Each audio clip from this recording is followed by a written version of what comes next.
ಯಾವುದೇ ಒಬ್ಬ ಭಕ್ತಾದಿಗಳಿಗೆ ತೊಂದರೆ ಆಗಬಾರದು ನೀವು ಕ್ರಮಕ್ಕೆ ಮುಂದಾಗ್ತೇನೆ, ಪ್ರಯತ್ನ ಮಾಡ್ತೇನೆ.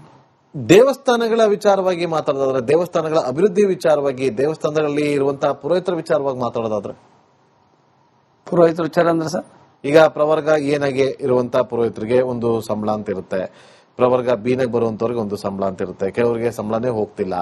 ಈ ತರದೆಲ್ಲ ಬಂದಾಗ ನಿಮಗೆ ಜನರಲ್ ಆಗಿ, ಯಾಕಂದ್ರೆ ನೀವು ಈ ಇಲಾಖೆಯ ಜವಾಬ್ದಾರಿ ತಗೊಂಡು ಇನ್ನು ಕೆಲವೇ ದಿನಗಳಾಗಿರೋದ್ರಿಂದ ಒಂದಷ್ಟು ನಿಮಗೆ ಮಾಹಿತಿಗಳು ತಗೋಬೇಕಾಗತ್ತೆ, ನಾನು ಇಲ್ಲ ಅಂತ ಹೇಳಲ್ಲ. ಆದ್ರೆ ಒಂದು ಜನರಲ್ ಆಗಿ ನಾನು ಕೇಳ್ತಾ ಇರೋದು, ಒಂದು ಪ್ರತಿಯೊಬ್ಬರು ಕೂಡ ಒಂದು ಇಂಥದನ್ನ ಮಾಡಬೇಕು ಅಂತ. ಯಾಕಂದ್ರೆ ಇವತ್ತು ನೋಡಿ, ಎ ಕ್ಯಾಟಗರಿನಾಗಿರುವಂತಹ ದೇವಸ್ಥಾನಗಳಿಗೆ ಅದೇ ಆದಂತ ಸಂಬಳ ಕೊಡ್ತಾರೆ, ಬಿ ಕ್ಯಾಟಗರಿನಾಗಿರುವಂತವ್ರಿಗೆ ಒಂದು ಸಂಬಳವನ್ನ ಕೊಡ್ತಾರೆ, ಸಿ ಕ್ಯಾಟಗರಿಯವರಿಗೆ ತುಂಬಾ ಕಡಿಮೆ ಇರುತ್ತೆ. ಯಾಕೆ ಎಲ್ಲವರು ಕೂಡ ಸರಿ ಸಮಾನವಾಗಿ ನಾನು ನೋಡ್ಬೇಕು ಅಂತ ಅನ್ಸಿದ್ಯಾ? ಸರಿಸಮನ ನೋಡ್ಬೇಕು ಯಾವಾಗಲೂ. ಆದಾಯ ಬರೋದ್ರ ಮೇಲೆ ಈಗೆಲ್ಲ ಪ್ರವರ್ಗ 25 ಲಕ್ಷಕ್ಕಿಂತ ಹೆಚ್ಚು ಆದಾಯ ಇದೆಯಪ್ಪ ಈ ದೇವಸ್ಥಾನಕ್ಕೆ, ನಾವು ಎ ಪ್ರವರ್ಗ ಹೇಗೆ ಹಾಕ್ತಿವಿ, 5 ಲಕ್ಷಕ್ಕಿಂತ ಕಡಿಮೆ ಇದೆ ಪ್ರವರ್ಗ ಸಿಗೆ ಹಾಕ್ತಿವಿ ಅಂತೇಳಿ. ಆದ್ರೆ ಅಲ್ಲಿ ಇರುವಂತ ಅರ್ಚಕರಿಗೆ ಜಾಸ್ತಿ ಸಂಬಳ ಇರುತ್ತೆ, ಇಲ್ಲಿರುವಂತ ಅರ್ಚಕರಿಗೆ ಕಡಿಮೆ ಸಂಬಳ ಇರುತ್ತೆ. ಅರ್ಚಕರಂತೇಳಿ ಒಂದೇ ಸಮನಾಗಿ ನೋಡಬಹುದಾ? ಇದು ಸಾಧ್ಯತೆ ಇದೆಯಾ? ಇದನ್ನ ಇಂಪ್ಲಿಮೆಂಟ್ ಮಾಡಬಹುದಾ? ಇದ್ರ ಬಗ್ಗೆ ನಾನು ಸಮಗ್ರವಾಗಿ ನಾವು ಸ್ವಲ್ಪ ಮಾಹಿತಿಯನ್ನು ಕಲೆ ಹಾಕ್ತಾನೆ. ಯಾವ ರೀತಿ ಇದು ಈಗ ನಡೆದು ಬಂದ ದಾರಿ ಯಾವ ರೀತಿ ಇದೆ, ಅವ್ರಿಗೆ ಕೊಡ್ತಕ್ಕಂತ ವೇತನ ಎಷ್ಟು, ಅವ್ರಿಗೆ ಹೇಗೆ ಇರ್ತಕ್ಕಂತ ನಮ್ಮ ಅರ್ಚಕರಿಗೆ ಏನು ವೇತನ ಕೊಡ್ತಾರೋ, ಬಿ ನಲ್ಲಿ ಏನು ಕೊಡ್ತಾರೋ, ಸಿ ನಲ್ಲಿ ಕೊಡ್ತಾರ ಬಗ್ಗೆ ಇವೆಲ್ಲವನ್ನು ಸಹ ಸಮಗ್ರವಾಗಿ ನಾನು ಮಾಹಿತಿ ತಗೊಂಡು, ಈ ಅವರು ಆಕ್ಟ್ ಪ್ರಕಾರ ಏನ್ ಕೊಡ್ತಾ ಇದಾರೆ ಅನ್ನೋ ಬಗ್ಗೆ ನಾನು ಇನ್ನು ಮಾಹಿತಿ ತಗೊಂಡಿಲ್ಲ. ಅವೆಲ್ಲ ತಗೊಂಡಾದ್ಮೇಲೆ ಒಂದು ನೀವು ಅಂದಾಗೆ ಸಮನಾಗಿ ಒಂದು ವ್ಯವಸ್ಥಿತವಾಗಿರ್ತಕ್ಕಂಥ ವೇತನ ಕೊಡುವಂತ ವ್ಯವಸ್ಥೆಗೆ ಗಮನ ಹರಿಸ್ಬೇಕಂದ್ರೆ ಅದಕ್ಕ ಹಣವನ್ನ ಯಾವ ರೀತಿ ಕ್ರೋಢೀಕರಿಸಬೇಕು, ಅದು ಬಹಳ ಮುಖ್ಯ. ಈಗ ನಾವೆಲ್ಲವನ್ನು ಕೊಡ್ತಾವಂದ್ರೆ ಹಣನ ಕ್ರೋಢೀಕರಿಸಬೇಕು. ಅದನ್ನ ಯಾವ ಮೂಲದಿಂದ ತಗೊಂಡು ನಾವು ಸಿ ಗ್ರೇಡ್ನರಿಗೆ ಕೊಡ್ಬೇಕು, ಬಿಗಿನಿಂದ ಸಿಗೆ ತರಬೇಕು, ಸಿನಿಂದ ಏನಿಂದ ಹೆಂಗ್ ಇದು ಮಾಡ್ಕೋಬೇಕು ಅನ್ನೋದ್ರ ಬಗ್ಗೆ ಅದ್ರ ಬಗ್ಗೆ ಮಾಹಿತಿ ತಗೊಂಡು ಅದ್ರ ಜೊತೆಗೆ ನಾವು ಅಧಿಕಾರಿಗಳು ಚರ್ಚೆ ಮಾಡಿ ಆಮೇಲೆ ಮುಂದಿನ ನಿರ್ಧಾರ ತಗೊಂತಾನೆ. ಅದೇ ರೀತಿ ಇವತ್ತು ಸಿ ಪ್ರವರ್ಗದಲ್ಲಿ ಬರುವಂತಹ ದೇವಸ್ಥಾನಗಳು ಅಭಿವೃದ್ಧಿ ಆಗ್ತಾ ಇಲ್ಲ, ಬಿ ಪ್ರವರ್ಗದಲ್ಲಿ ಇರುವಂತಹ ದೇವಸ್ಥಾನಗಳು ಎಷ್ಟೋ ಅಭಿವೃದ್ಧಿ ಶಂಕುಸ್ಥಾಪನೆಗಳಾಗಿದ್ದಾವೆ, ಕಾಮಗಾರಿಗಳು ನಡೀತಾ ಇಲ್ಲ. ಎ ಪ್ರವರ್ಗದಲ್ಲಿರುವಂತಹ ದೇವಸ್ಥಾನಗಳು ಬಿಲ್ಡಿಂಗ್ ಮೇಲೆ ಬಿಲ್ಡಿಂಗ್ಗಳು ಹೋಗ್ತಾನೆ ಇದಾವೆ, ಕಟ್ತಾ ಇದಾರೆ, ಒಳ್ಳೇದೇ, ನಾವು ತಪ್ಪು ಅಂತ ಹೇಳ್ತಿಲ್ಲ. ಆದ್ರೆ ಸಿ ಗ್ರೇಡ್ ಅಲ್ಲಿರುವಂತಹ ಒಂದು ಪ್ರವರ್ಗದಲ್ಲಿರುವಂತಹ ದೇವಸ್ಥಾನಗಳನ್ನ ಬಿ ಪ್ರವರ್ಗಕ್ಕೆ ತರಬೇಕು ಅನ್ನೋದು ಒಂದು ಅನ್ಸಿದ್ಯಾ?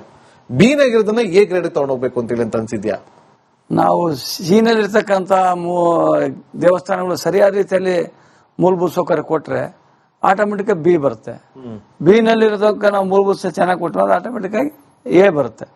ಆ ರೀತಿ ಚಿಂತನೆ ಮಾಡ್ಕೊಂಡು ನಮ್ಮ ಹಣಕಾಸಿನ ಒಂದು ವ್ಯವಸ್ಥೆಯಲ್ಲಿ ನೋಡ್ಕೊಂಡು ಅಲ್ಲಿ ಮೂಲಭೂತವಾಗಿ ಅದು ಬಿ ಬರ್ಬೇಕಂದ್ರೆ ಇಲ್ಲಿ ಏನ್ ಸವಲತ್ತು ಕೊಡ್ಬೇಕು ಅನ್ನೋದ್ರ ಬಗ್ಗೆ ಮೊದಲು ಅಧ್ಯಯನ ಮಾಡಬೇಕು.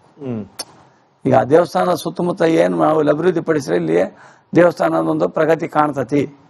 ಈ ಪ್ರಗತಿ ಕಂಡು ಇಲ್ಲೆಲ್ಲ ಮೂಲಭೂತ ಕೊಟ್ಟರೆ ಇದು ಬಿ ಬರ್ತಪ್ಪ ಅನ್ನೋದು ಅದನ್ನ ನಾವು ಚಿಂತನೆ ಇಟ್ಕೊಂಡು ಮಾಡ್ಬೇಕು. ಸುಮ್ನೆ ಹಣಕ ತಗೊಂಡೋಗಿ ಅಲ್ಲಿ ಹಾಕೋದು, ಅಲ್ಲಿ ಅನಾವಶ್ಯಕವಾಗಿ ಬೇಡದನ್ನ ತಗೊಂಡೋಗಿ ಮಾಡಿದಾಗ ಅದು ಸೀನಲ್ಲೇ ಉಳಿತದೆ. ಒಂದು 200-300 ದೇವಸ್ಥಾನಗಳಿದೆ. ಸಿ ವರ್ಗದಲ್ಲಿ, ಬಿ ವರ್ಗದಲ್ಲಿ ಒಂದಷ್ಟು ದೇವಸ್ಥಾನಗಳಿದೆ. ಸಿ ವರ್ಗದಲ್ಲಿ 30,000 ಇದೆ, ನಿಮಗೆ 30,000ಕ್ಕಿಂತ ಜಾಸ್ತಿ ದೇವಸ್ಥಾನಗಳಿದೆ. ಆದ್ರೆ ಒಂದು ಇಂಪಾರ್ಟೆಂಟ್ ವಿಚಾರ ಅಂತ ಇವತ್ತು ಪ್ರಾಧಿಕಾರಗಳನ್ನ ಮಾಡ್ಕೊಂಡ್ಬಿಟ್ಟಿದ್ದಾರೆ. ಅದ್ರ ಬಗ್ಗೆ ನಿಮ್ಗೆ ನಿಮ್ಮ ಅನಿಸಿಕೆ ಏನು? ಅದ ಪ್ರಾಧಿಕಾರವನ್ನು ಮಾಡಿ ಅಲ್ಲಿ ನಿರ್ವಹಣೆ ಮಾಡ್ತಕ್ಕಂಥದಕ್ಕೆ, ಅಲ್ಲಿ ಆದಾಯ ಬರ್ತಕ್ಕಂಥದ್ದನ್ನ ನಿರ್ವಹಣೆ ಮಾಡೋದು, ಮೂಲಭೂತ ಸೌಕರ್ಯ ಬರೋ ಲಕ್ಷಾಂತರ ಜನ ಭಕ್ತರು ಬರೋದು ಜಾಸ್ತಿ. ಈಗ ಚಾಮುಂಡಿ ಪ್ರಾಧಿಕಾರ ಅಂತ ಇತ್ತೀಚೆಗೆ ಜಾಸ್ತಿ ಹಳೇದ್ ನಾನು ನಿಮಗೆ ಕೇಳಕ್ ಹೋಗಲ್ಲ. ಮೊನ್ನೆ ಆಷಾಢ ಸೌದತ್ತಿ ಮಾಡಿದ್ರು ಅಲ್ಲ, ಆಷಾಢ ಶುಕ್ರವಾರ ಸಂದರ್ಭದಲ್ಲಿ 2,000 ರೂಪಾಯಿ ಟಿಕೆಟ್ ಅಂತ ಮಾಡಿದ್ರು, VIP ಟಿಕೆಟ್ ಅಂತ ಮಾಡಿದ್ರು. ಗಂಟೆಗಟ್ಟಲೆ ಕಾಯುವಂತ ಪರಿಸ್ಥಿತಿ ಬಂತು, ಜನ ರುಚಿಗೆ ಎದ್ಬಿಟ್ರು. ಪ್ರಾಧಿಕಾರ ಮಾಡಿ ಏನ್ ಬಂತು ಪ್ರಯೋಜನ ಅಲ್ಲಿ ಅನ್ನೋ ಒಂದು ಪ್ರಶ್ನೆಗಳು ಕೂಡ ಉದ್ಭವ ಆಗೋಯ್ತು. ಇದೆಲ್ಲ ನೀವು ಗಮನಿಸಬೇಕಾಗತ್ತೆ ಮುಂದಿನ ದಿನದಲ್ಲಿ ಗಮನಿಸಿ ಅಂತ ನ್ಯೂನತೆಗಳಿದ್ದವನ್ನ ಸರಿಪಡಿಸ್ಬೇಕಾಗತ್ತೆ. ಯಾಕಂದ್ರೆ ಅವ್ರು ನಾವ್ ಏನನ್ನ ಮಾನದಂಡ ಹಾಕೊಂಡಿರ್ತಾವೋ ಆ ಮಾನದಂಡ ತಕ್ಕಂತೆ ವ್ಯವಸ್ಥೆ ಮಾಡ್ಕೊಡ್ಬೇಕು. ಅದಕ್ಕೆ ತಕ್ಕಂತೆ ನಾವು ವ್ಯವಸ್ಥೆ ಆದ್ರೆ ಸರಾಗವಾಗಿ ಆ ವ್ಯವಸ್ಥೆಯಿಂದ ನಾವು ಹೊರ ಬರೋದಕ್ಕೆ ಸಾಧ್ಯ ಆಗುತ್ತೆ. ಆ ರೀತಿಯಲ್ಲಿ ಏನಾದ್ರು ಒಂದರ ಕುಂಠಿತ ಆದಾಗ ಅನಾನುಕೂಲ ಆಗ್ತಾವು. ಅನಾನುಕೂಲ ಆಗಂತವು ಎಲ್ಲಿ ಆಗೈತೆ ಅಂತ ತಿಳ್ಕೊಂಡು ಸಂಬಂಧಪಟ್ಟಂತ ಆ ಏರಿಯಾದಲ್ಲಿರ್ತಕ್ಕಂಥ ನಮ್ಮ ಧರ್ಮದರ್ಶಿಗಳು, ಜನಪ್ರತಿನಿಧಿಗಳು ಇರ್ಬೋದು, ಸಚಿವರು ಇರ್ಬೋದು, ಚರ್ಚೆ ಮಾಡಿ ಅದು ಬದಲಾವಣೆ ಮಾಡಕ್ಕೆ ನಾವು ಪ್ರಯತ್ನ ಮಾಡ್ತೇವೆ.